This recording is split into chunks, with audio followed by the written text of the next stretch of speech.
Hello. So today's video is going to be a video teaching you how to make your own altars at home, as well as just explaining like a little bit of my take on altars and how they have um come to take shape in my life. Let's see. So in my earlier years, in the beginning of my spiritual awakening, I did not have altars in my house because I was raised Catholic and I was still under Catholic programming. So altars were introduced to me very slowly through the Holy Family, Mother Mary, Jesus, Anna, grandmother of Jesus, Joachim, and Joseph, Saint Joseph or Saint Germain, Saint Anna, or I think it's Saint Anne, maybe. That was my gateway into altars and feeling safe about my approach with altars, because at that time I went through a full on psychic awakening and I didn't really have mentors or anybody to help me um understand how my intuition worked, understand how things came through to me psychically. I didn't understand a lot about the non-physical world except for what Catholicism taught me, which was like everything was demons and Satan and entities, and it was a really terrifying time in my life. So my entryway into altars that was not scary was through setting up a Holy Family altar. And from there, it gradually turned into more so I have a house filled with divine feminine altars, and didn't really plan it that way. It just naturally kind of happened. Each Christmas, Chris has got me a divine feminine statue, and I've been able to make a pretty altar with it. And they have very much so turned into my friends and my comrades in life, especially as I've unplugged from religious programming and connected more so to what is true to me. And so the altars are it's like what I heard in a video. I think it was Deja Blue podcast where she was, interviewing Reggie Riverbear, and Reggie said that like altars are like a phone line to your creator, to source. I think she said something like that. And I thought that was really true because I use all of my altars in different ways. I connect with them in different ways. I frequent some more than others. However, it doesn't make any of them less important than others. It's just they're all here, just like you have like your friends that you go to for certain things. Like you go to your one friend because you know they're really good at encouraging you. You go to your other friend because like they're the one that is like great for having a girls' night out. You go to your other friend because they're great for like introspection.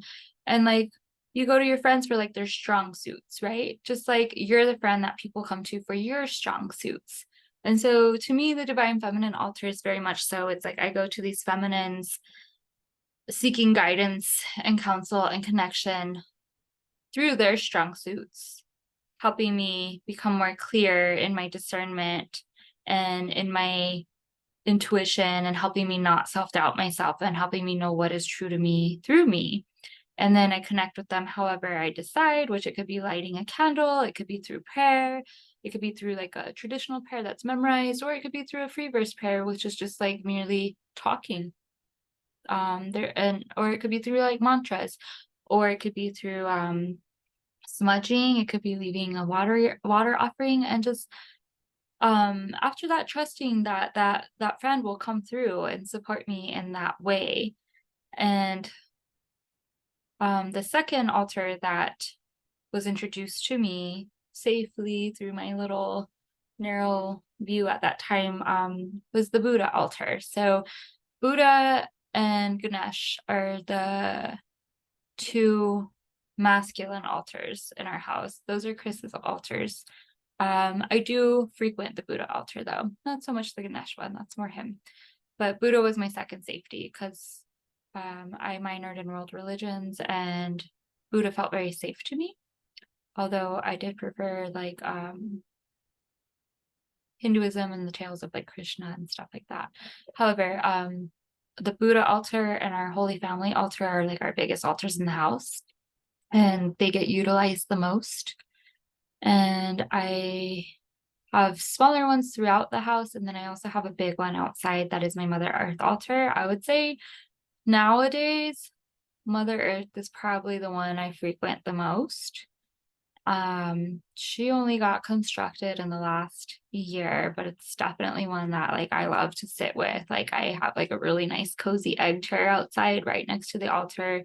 I place incense in the flower pot that's right there, which the flower pot, I try to put different wildflower seeds in it each year to honor her and to be reminded of like what can come from a seed, right? And it's a really good space for me to go and introspect and pray and contemplate and look at my garden because I have my garden purposely positioned across from it. And like the garden is just such a wonderful resource and insight and clarity for me, especially being someone that is recovering from borderline personality disorder, which tends to be, there tends to be a behavior of acting on impulse that comes with that. And the garden has really taught me how things are a process, and impulse buys and impulse behaviors don't really help me in the long run. It's more important to just let things progress and process themselves out their natural way instead of trying to control and feel good here in the now.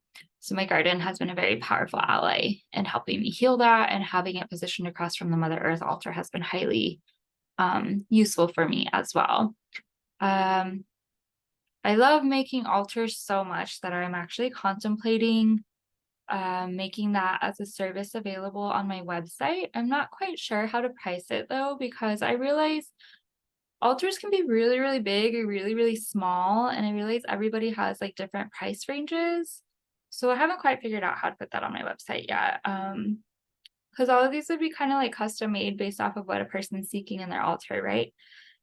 But I guess in lieu of getting that idea out there and having it held and witnessed and loved by the universe, I can start by putting it here on my channel through this video and teaching people how to make their own altars. So let's see. I'll start with my Isis altar first.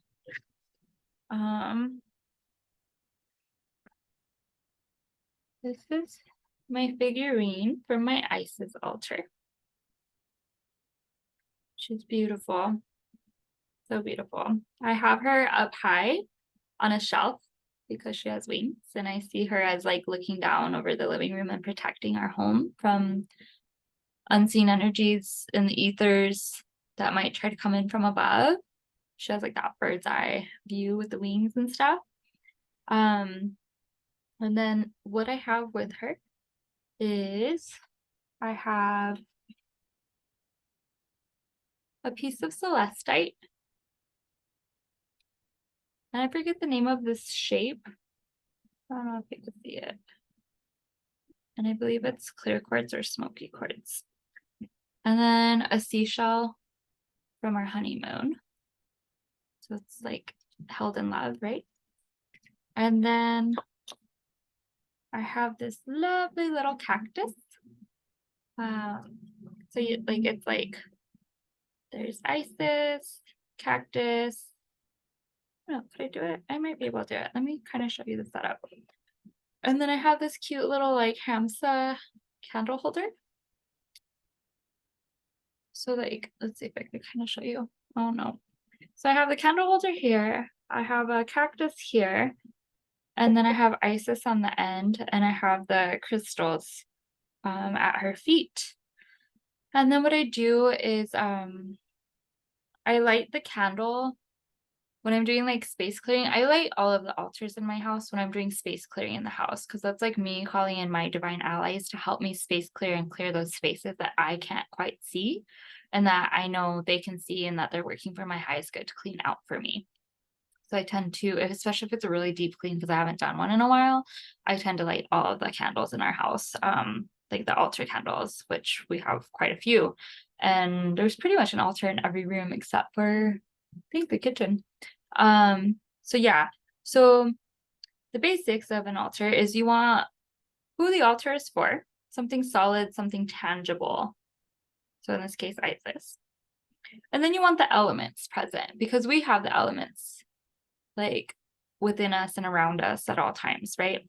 So then I have my stones representing earth, I have the seashell representing water, but you could also do like a little water container if you have space to do that. It's kind of tricky where I have her positioned to do that though. And then I also have the cactus representing earth. Oh, and the crystals also represent ether. And then I have the candle holder representing fire. And in this altar, it also represents air. And then her wings represent air. And then that way there's all of the elements there. And yeah, that's the basics of like what goes into altar making for me. I always want to have a plant. I feel like the plants are like an offering to the person. The plants require constant care, which if you're taking care of your plant, it symbolizes like you taking care of yourself and your connection with your friend and your ally. And it represents like creation and source and origins, and plants represent a lot to me. So like the plant is a constant way to make sure that you have to tend to your altar, because if you don't, the plant dies, right? And you don't want that. And so yeah, all my altars tend to have plants. Some altars have really big plants, some altars have really small plants. It depends on the space that I have them in. And then a smaller altar that I have, and this one just recently developed in the last few months actually, is let me make room for Isis. I don't want to drop her. Sorry, boo. So a smaller altar that I have is my Pussy Church altar. And this one is probably the one I've been using the most lately. So I have like a handmade candle. This is my violet flame candle. And every time I light this, I set the intention that it transmutes any and all energies that I'm releasing at that time that are dense and heavy, that I don't want littering my home or my sacred space in my Pussy Church. So I have this candle here. And then I love, love, love the size of these two. Oops, Aphrodite got lipstick on her boob. But I have Aphrodite and Artemis. Here we go. So Artemis and then Aphrodite. These are really small, which is why I love them, because you can take them pretty much anywhere with you, which for the mind, it's really nice to have like that symbolic representation of what it is that you're doing. Which to me, the Pussy Church altar is also like my self-love altar, because putting love into my pussy helps me love myself more fully and deeply, right? And so with this one, I also have my little block that I made. It's spray painted. I did little drips, like pussy drips of gold and silver. And then like I did the sacral chakra, the orange, and then I did the heart chakra, the pink, and then purple, like inner vision, loving myself as a woman. And then I usually place, when I do these ones, kind of depends where I'm going. Let's see if I could get this right for you. So in Pussy Church, it's usually something like this if I'm not doing a time lapse. Right in front of my mirror, right? And then if it's like I'm going to the wellness center and I have like privacy, it's more so like I will put some crystals. So for example, I'll just do like this. Let's do this.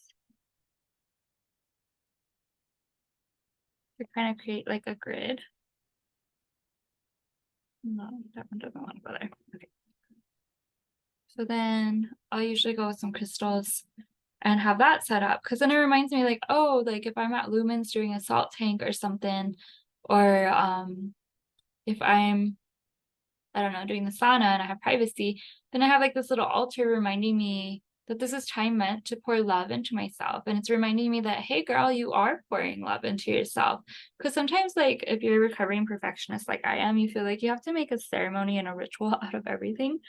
And then so I'm like, oh my God, I didn't bless this time and blah, blah, blah, blah, blah. And now like I feel like I didn't put love into myself. But then if I just see these here with me, I'm like, oh, it's self-love time. And then I'm reminded like, oh, you're putting the energy of love into yourself. So I really love this altar because it's portable, which is really cool. And as I've been making videos today, I've had it next to me, reminding me that content creation in my business is part of me expressing love, and a reminder to not repress love. It's okay to put love into the things that I'm passionate about, including my business and including myself.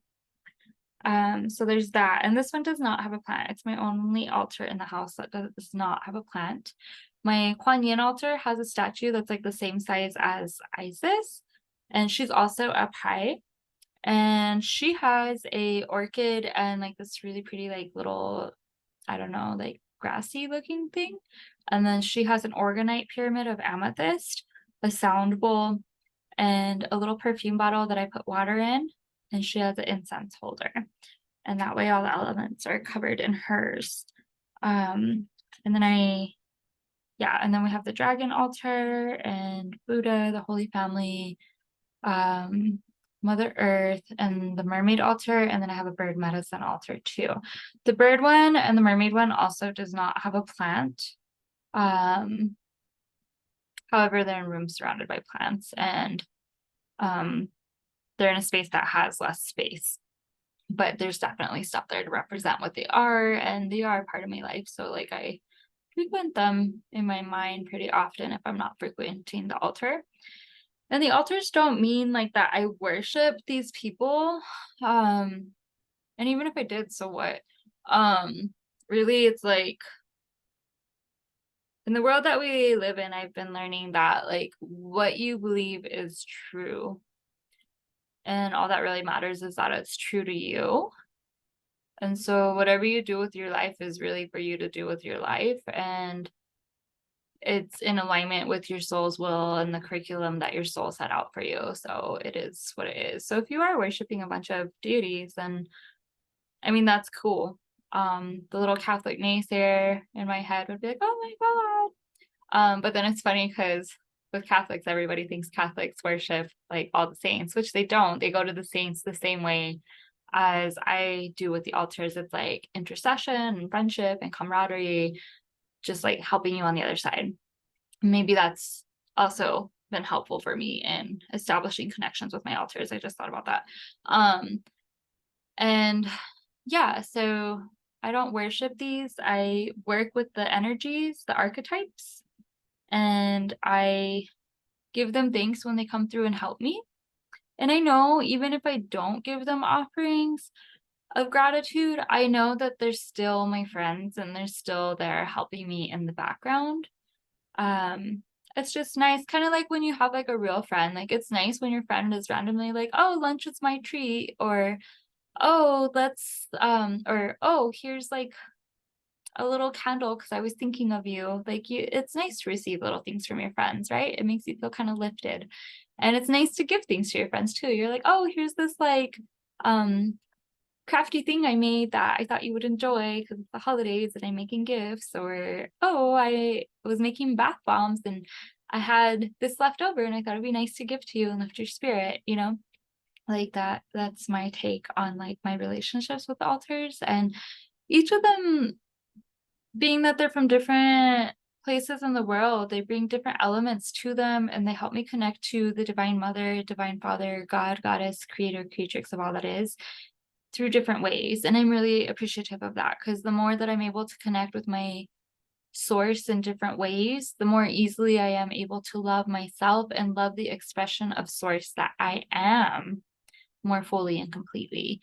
Because sometimes if you just go one way up to source, like it's like limited and you might be like shaming other parts of yourself because you're just going that way. Whereas if you go another way, you're like, oh, here's this whole new side of myself that source loves that I can love too. And it makes me love source more deeply. So altars are useful in that way as well. And then what I do with the altars, I try to clean all of the altars once a season. For me, I find it really hard to clean my altars every month because I see it as energy. Not even I see it, I feel it as energy work. Like when I'm cleaning the altars, like there's energy work going on as I clear out residual energies and densities and emotions that have been left there, or like it's just for me the way that I feel it when I clean my altars is it is energy work. So like I have to be rested and charged enough to clean my altars. Um I don't know if that's the case for everybody. I remember in that video with Reggie and Deja Blue, Reggie said that you could tell about a person's like state of mind based on like their altar. Like if it's like dirty or not well kept or something like that. And like I kind of agree with that and I kind of don't, but I think it's just because she and I have different views on altars, which is totally cool. But like she brought me some really good insights about that too. Um, for me, it's more so the state of mind stuff and my not state of mind, how does she say it? It's like the state of mind slash like I think like your relationship with source like is like needing tending or something, which I can see that needing tending with your relationship with source. Maybe that's what she said. Um, but for me, I see like the house as a reflection of like your relationship with your mind, with yourself, what's going on inside of you, more so than I see it in my altars. In my altars, I see my relationship with source, but not so much through like the maintenance of them. I just see it through like the development of self as I interact with the altars and the archetypal energies that each of them represents. That is a stream of consciousness that connects back to source. And so, yeah. And I don't know, they just bring me so much joy and peace of mind when I see them that I think it would be cool to just teach other people about them. So, yeah, basics, have like a figurine or something that represents what you want the altar to be, have a plant, make sure to have like a small candle or a big candle. Maybe have like a nice incense holder if you just want to have like one altar, or maybe you want multiple altars and you're on a budget, so you could do some of like the little cheaper ones. If you don't have money for incense holders, sometimes what I do is I just stick incense into the candle and let it burn and then clean it out. And you can have like a little tiny jar or bottle cap for water offerings, or a little perfume vial, or you could have seashells as like a substitute for water. Whatever feels intuitively best to you. And then some of my altars have prayers by them, some do not. And the prayers, it doesn't necessarily mean I pray the prayer at the altar, but it's just to like remind me of the integrity of that space and keep it sacred when I am reminded of that prayer. I'm trying to think. I think two of my altars have prayers. And those prayers, like I definitely use those prayers when I'm going on like mushroom medicine journeys and stuff. And I do ask all the altars to work with me when I'm doing that kind of work for sure. And then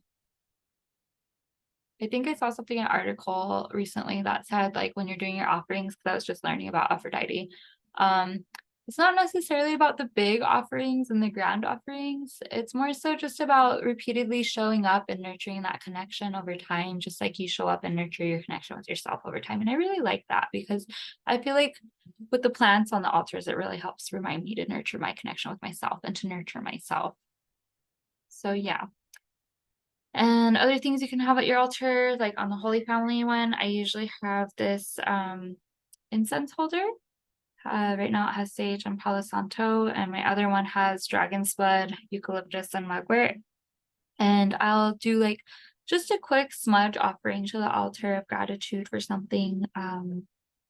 If I feel like I could especially feel their presence helping me, like just acknowledging their help. And then I will smudge myself as well.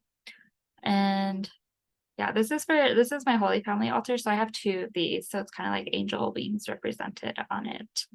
And I love these incense holders, but I can't remember how much they were. I think they're like $13. And to supply all of my altars right now, I don't necessarily have the means to do that just yet. But eventually all my altars will be leveling up, I think. Well, not I think, I know they will be. So yeah, hopefully this video was helpful and gives you some ideas on what you can do with your altars as well, and how to develop a connection with your source, your creator, your creatrix, and with your higher self and your soul's highest expression. And hopefully it can deepen like that connection with the integrity and the essence and the beauty that is you, and the honor it is to be alive in this existence as an expression of source. Thank you so much for taking the time to watch, and I hope you have a great rest of your day or evening wherever you are. Be well. Aho.